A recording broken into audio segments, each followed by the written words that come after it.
Glenn, But mate, absolutely brilliant. Guys, questions? Any last questions to come in for Glenn, please?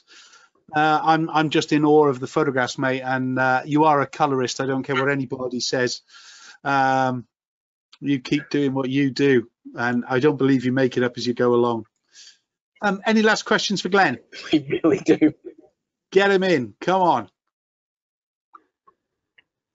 I think we should do something at some stage about color, if that's okay with you, because I think you are one of those who really does passionately love color, and being able to understand. Yeah, I think we're going to see, you know, a resurgence again of the strobist kind of movement of speed lights. I know LEDs on the trend and things really, but speed light has become so affordable, and the technology of speed light has become so easy to use now compared to the expense and things. And when you look at some of the accessories that you can buy, and we've just seen some tonight, to go on the front of it, it does really make you quite a dynamic photographer. And you know, it was great to see how you're using creative sunlight as well, and you're using that creative light on location and things really. So I think at some stage we need to do a session just about color and how your head works with color, and perhaps we touch on the color wheel and things like that. But yeah, great. I think I've got the last question through really. Apertures and shutter speeds.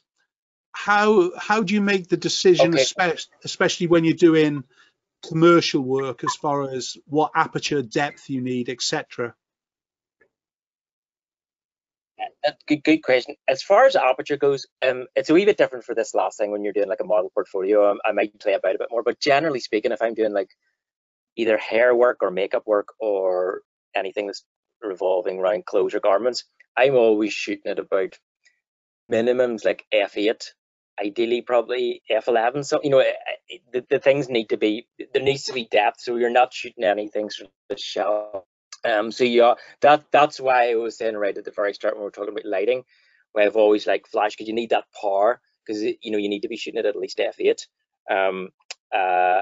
And that's why I was so glad when the more powerful LEDs came in, because it allowed you to, you know, not be at like stupid low things. So I never, again, getting back to your previous question, one of the reasons why I shoot on a 24-70, because I don't need a prime lens, because I'm never shooting at f2 or that type of thing.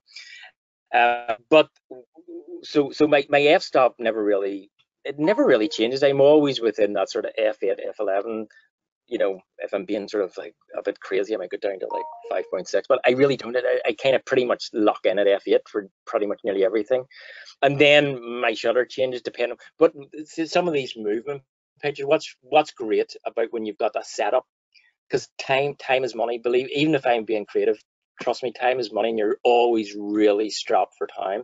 So if I've got a set built like this picture you see here with the red set, I'm going to be shooting the normal pictures, you know, f8 at 125, just the usual type of thing, 100 ISO, and then, but very quickly I can just spin that shutter speed right down to a 20th a second. And if I'm using flash, I might have to even slightly tweak my, normally not, because, you know, when you're shooting in flash, you know, there's not really much ambient light unless you're pushing in, and the LEDs, the one that's causing a blur. So it means that you're really just, you're pretty much consistent all the time, and you're just switching your shutter speed. So it's a way I found of working. It's very, very economical.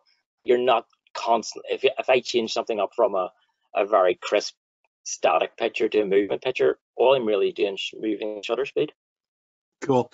And what make and model high-powered LED light flash do you use now? Can you repeat that?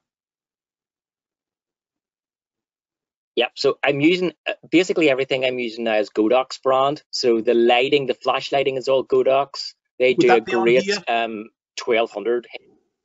Yep. So it'll be under. By the way, those parabolic reflectors that Godox brought out are amazing. But it'll be under lighting, yeah, and the flash lighting. So if you go down here to, you're probably best not clicking on the thing, but going into that. Sorry. But anyway, flash lighting. If you go into that. That's 601.